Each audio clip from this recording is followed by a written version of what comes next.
noma ngaba uyanga esikolweni mase sikhuluma nje iqiniso noma ngaba uyanga esikolweni uma ngabe ungaba nomoya ongcwele umoya ongcwele uyokufundisa ukuthi imali ithole kanjani yebo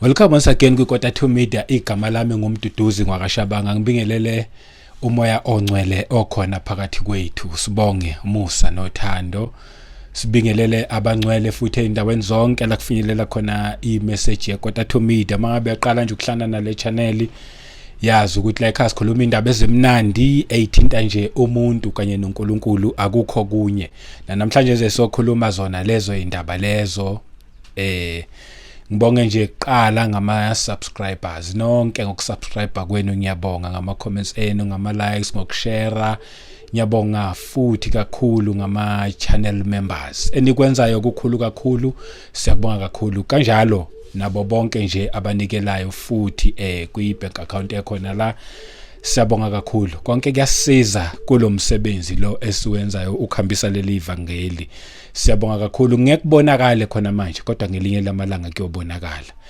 asingeneni la ezwini lethu siqhubeka nje kule message yona le ethi siyamdinga umoya ongcwele ake ngiqale ke before nje ngiyekude ngifunda izenzo chapter 1 verse 8 la khona ifundeka ngalolu hlobo ithi but you shall receive power when the Holy Spirit has come upon you.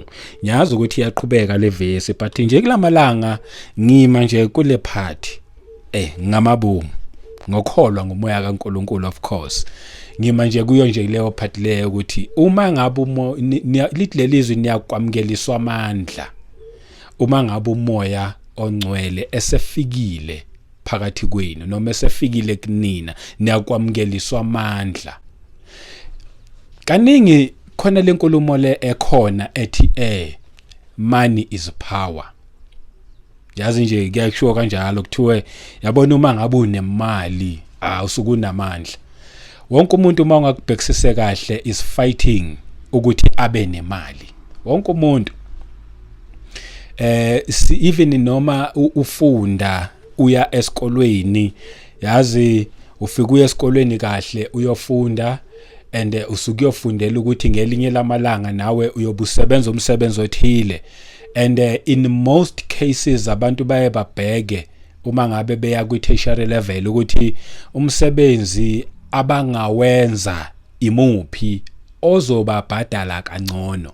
Akekho umuntu ofuna umsebenzi ozombhadala kancane kusuke kwenzakalile nje wayithola usukwela kulomsebenzi ozokubhadala kancane kodwa wonke umuntu iyodwa into ayilelayo ukuthi athola umsebenzi ozombhadala kahle. That's why nje into ekuthiwa increase siyifuna ngendlela esimangaliso size siyitoyitoyele sifuna increment emisebenzini ngani ngoba sinalento yokuthi into ebaluleke ukudlula yonke into ezweni imali. So money is power but la sithola nali izwi liyakhuluma la lithi lelizwi leli kodwa niyakwamukeliswa amandla but you shall receive power when the Holy Spirit has come upon you. Once kwafika umoya ongcwele okusobala ukuthi yonke lento ebekade seyifundisiwe yafakwe engqondweni yethu ukuthi money is power. Hayi mhlambe yona imali iyiyi power but not the real power. Nayo ine power yayo ngokwelimit yayo but there is a real power esiyithole ezwini. Akukho futhi la ezwini lake kukhulunywa khona nje mhlambe ngemali bese kuthiwa ipower but sithola umoya ongcwele kukhulunywa ngaye kuthiwa umoya ongcwele nothi mase namkeliswe wona bese namkeliswa amandla kusho ukuthi umoya ongcwele uhamba namandla kahle kahle. Holy Spirit is power. Ngifuna ukuthini ngalokho? Ngiyazi already abaningi sebeyangizwa. Ngifuna ukuthi asiyidingi imali to be honest. Yebo siyidinga phela ngoba ngeke umove from point A to point B. Uyayidinga for those reasons but asiyidingi imali ngaleyo ndlela.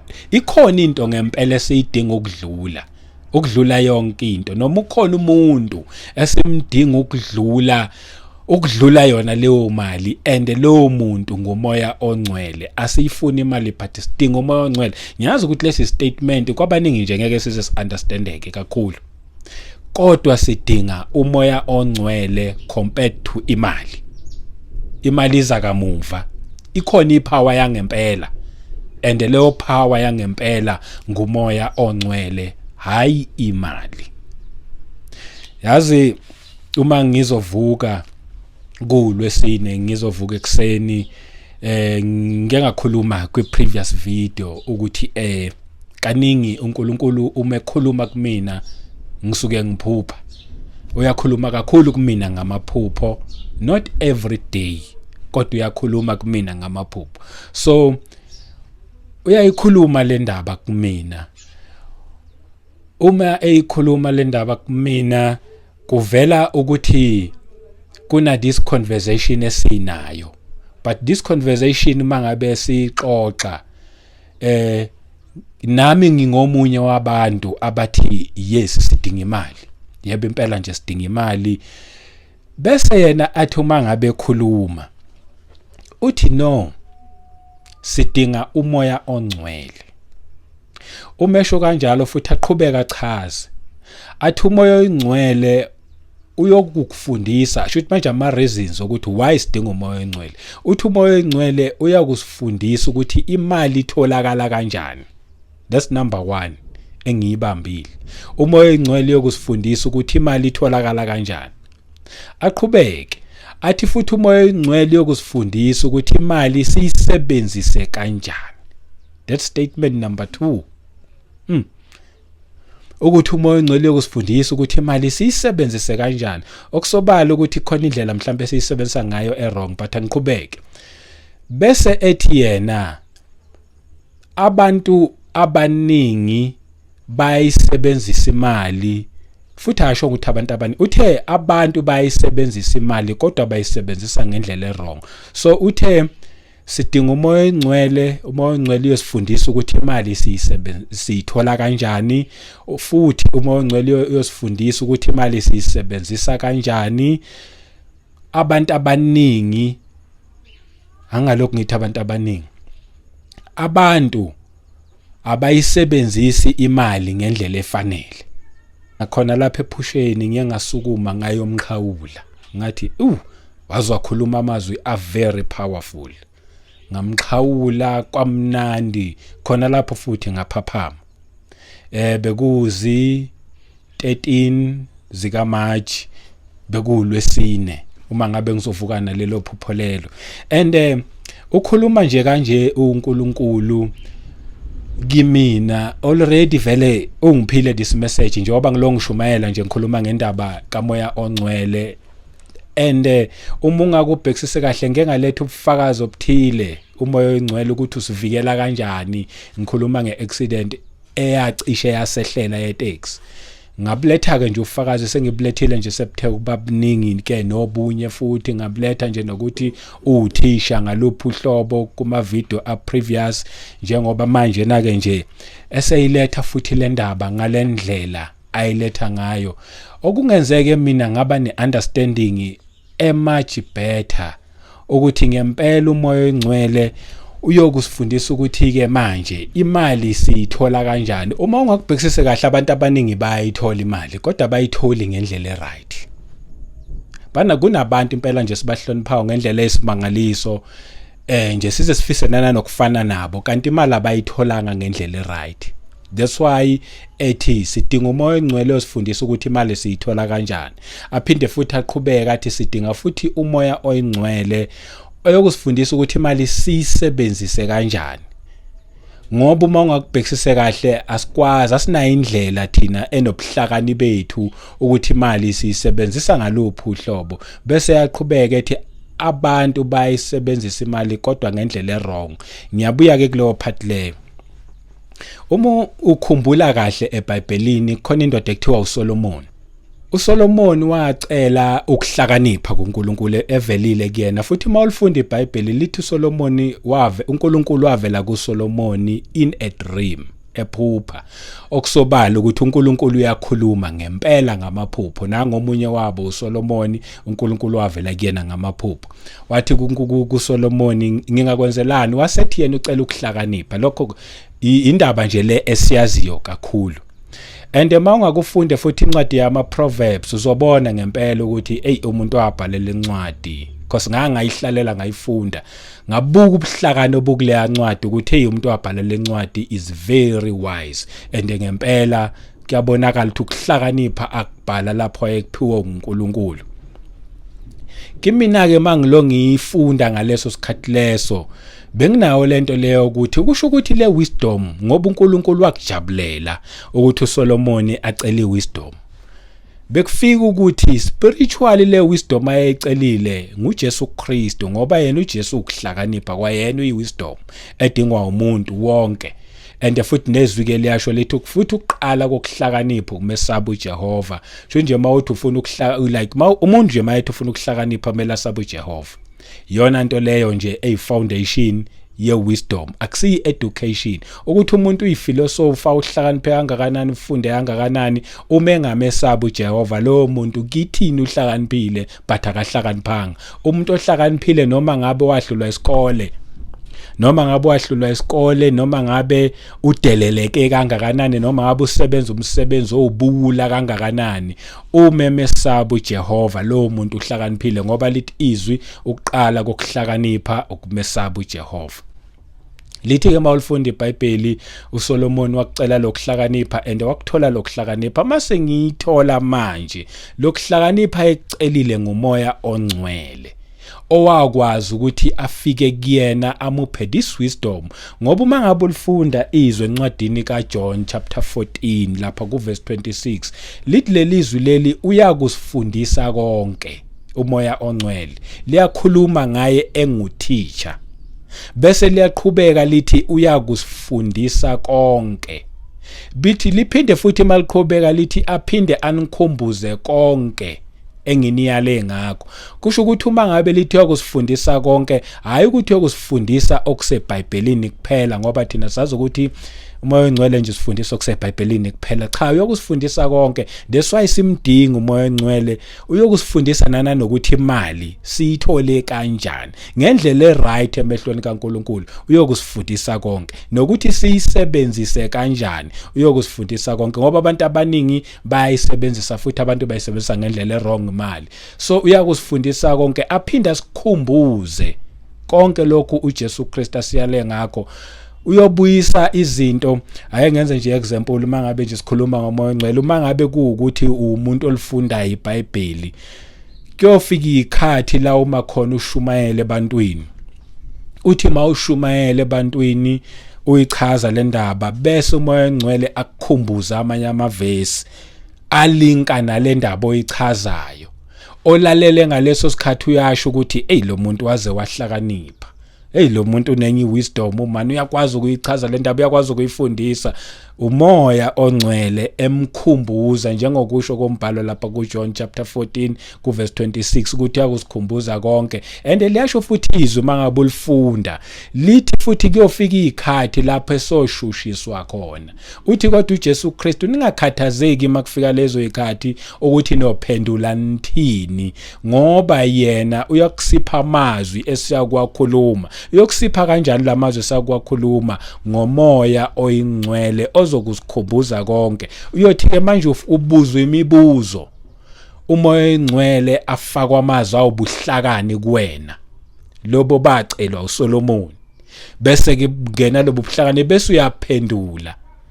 Uthola ukuthi nalabo baphendulayo bamangale ukuthi lobo buhlakani obungaka lo muntu asiphendula ngabo buya kuphi? Kungenxa kamoya ongcwele. Siyamdinga umoya ongcwele. Ake ngibuyeke kule ndaba le, kule part le ukuthi abantu abazi ukuthi imali bayisebenzise kanjani. Uma ungakubhekisise kahle, singabantu asikwazi ukusebenzisa imali ngendlela efanele. Siyayithola imali sithenga ngayo ugwayi. Ngiyazi abanye bazothi la ukhuluma ngeinto zethu, but nje sikhuluma iqiniso. Uzobona ngempela ukuthi umoya ongcwele samdinga. Sayithola imali sithenga ngayo ugwayi. Bayithola abanye imali bayisebenzise otshwaleni. Bayithola abanye imali bathenge ngayo omahosha. Angazi noma igama eli-right indlela engilisebenzisayo, but ilona gama elifikayo njengamanje ukuthi ngalisebenzisa. But bayithola imali, abantu bahambe bayothenga lamantombazana athengisayo ngomzimba. Bayithola abantu imali.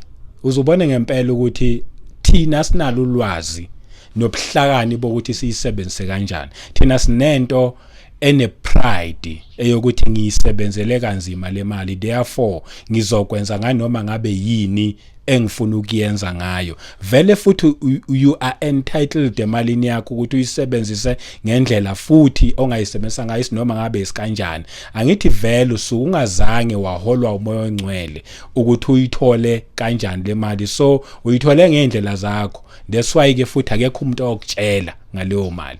But umuntu oye waholwa ngumoya kaNkuluNkulu true and true uyazi ukuthi le mali uma ngabe seyitholile angeke akhe i-double story.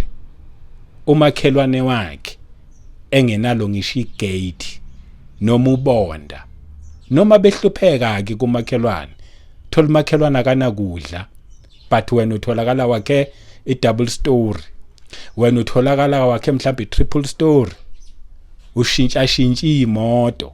Yes, imali yakho.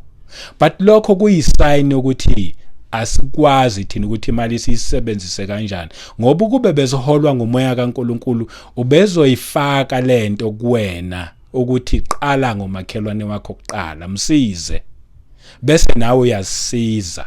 Angithi lasho nezwi lithi sithanda umakhelwane wakho njengalokhu uyithanda wena. So awukwazi ukumbukelela yena ehlupheka kuukuthi wena unakho konke. Kodwa ke njengoba ngisho akekho umuntu ozotshelwa ukuthi imali ayisebenzise kanjani, kodwa ngenxa yokuthi vele sasebenzisa ama means ethu ukuthola imali, that's why singesitsheleke.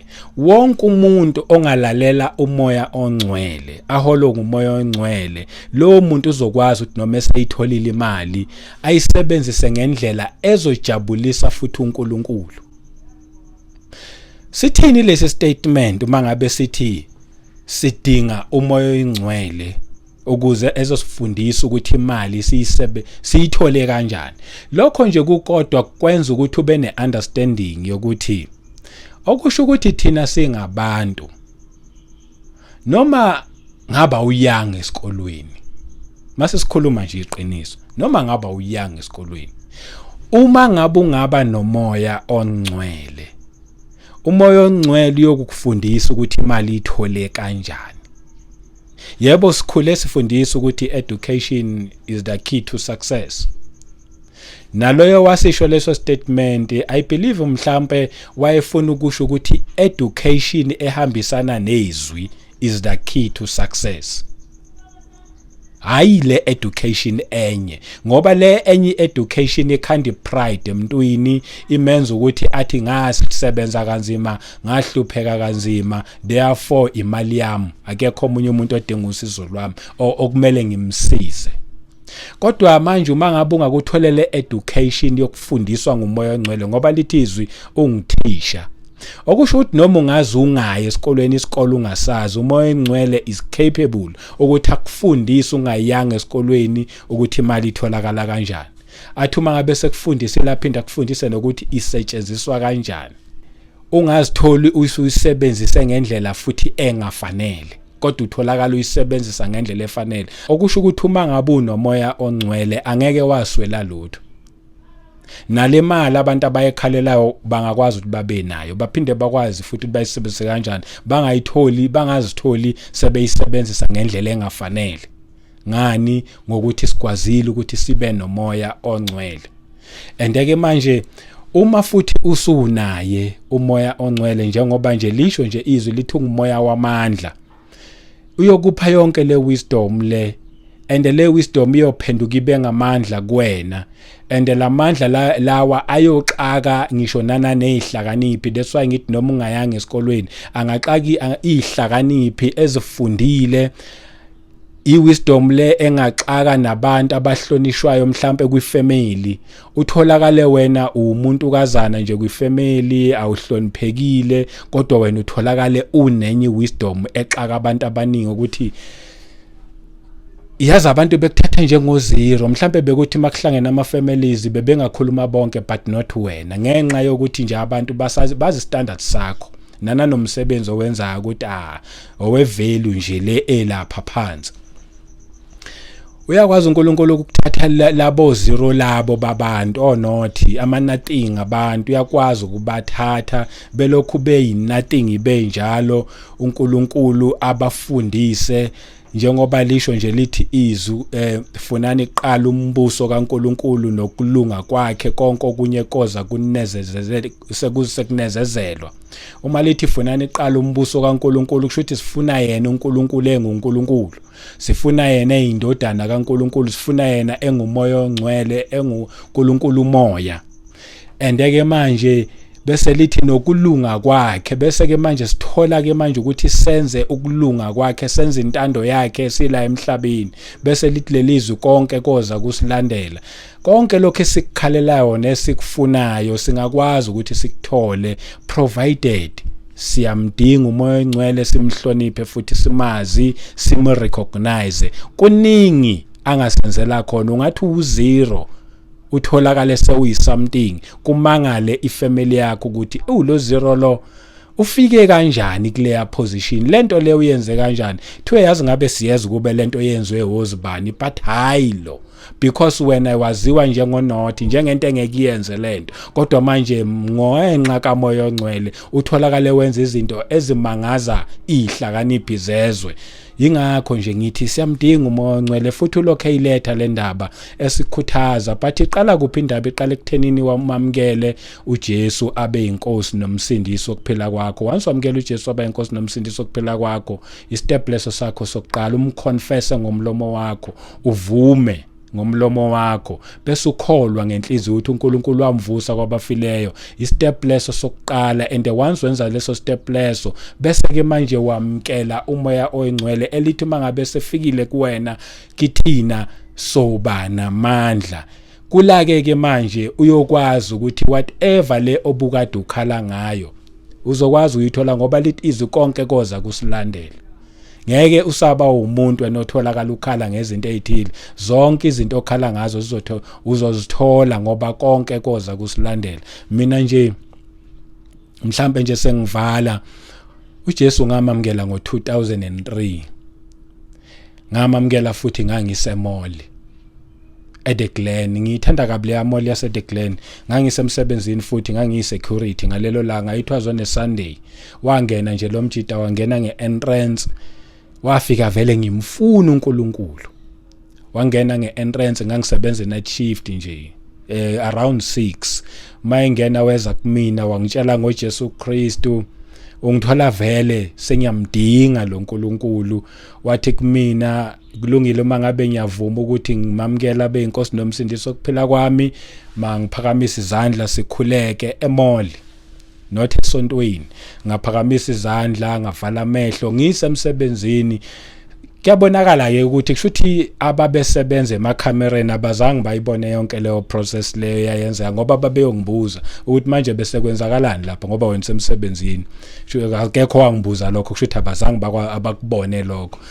But bebekhona abantu ke cause njengoba ngisho isemola bebenza oma window shopping, I'm sure nje babedlula bebuka nje la abantu abacimezile abathandazayo, ababona nabo ke bebuka abayidlulela bezenzela ama window shopping ngoba kwakuyiSunday ngalelo langa lelo. Kodwa nje nakhe ngifuna ukukusho ukuthi ever since ngamamukela uJesu ngalelo langa lelo, impilo yami yashintsha kakhulu. Ngizothi kuwena nawe uma ungamthatha abe inkosi nomsindisi wokuphila kwakho ngeke uzuyisole, ngeke mthathe. Eyami yashintsha kakhulu lokho ukuthi ngaba nesinye isambulo, nenye revelation yokuthi ukube bengife ngingakamamukeli, ngaqala nokubona ubumnyama bengikade ngikubona, into ebengayiboni all along bengithi ngiyayiphilela nje kusekukhanyeni, kanti bengiphile ebumnyameni.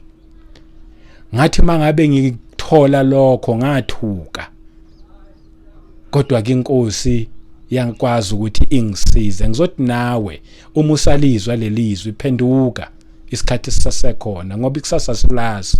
Mthatha uJesu abe inkosi nomsindisi wokuphila kwakho, uzohamba nawe step by step from 2003 until today. Elokhe ehamba nami, angizange ngavele ngaba perfect, namanje ngeke ngithi ngiperfect, namanje ngisalungisiswa each and every time. Ukukhuluma nje iqiniso uthi uyihamba lendlela ngoba thina singabantu sihamba along the way sibhede, kodwa umoya oyingcwele abelokhethi sukuma athi siyaqhubeka siyaphambili. Ethi ungasakwenzike lokho, yabona nje sibe silokhu sihamba ngalolo hlobo, sihamba siphambuka endleleni. Akekho umuntu ovela ehambe nje avela be perfect, akekho, as long as esasewumuntu ephila emhlabeni. Kodwa uyakwazi lo nkulunkulu ukumbekezelela umuntu wakhe, alokhe ehamba naye, elokhe emsiza step by step. Ngizothi nawe uyokusiza kunoma ngabe yini into ohluleka kuyona, provided uyamamukela futhi umoya oyingcwele, ngoba uyena oyokupha amandla okuthi lapho bukade ungasakwazi uhluleka khona bese yakwazi ukuthi ukuyeke lokho, ukwazi ukuhamba ngendlela efanele. Asiphinde hlangane kwivideo elandelayo ngomusa wenkosi uJesu Kristu. Gama lami ngumduduzi ngakashabangu. Amen.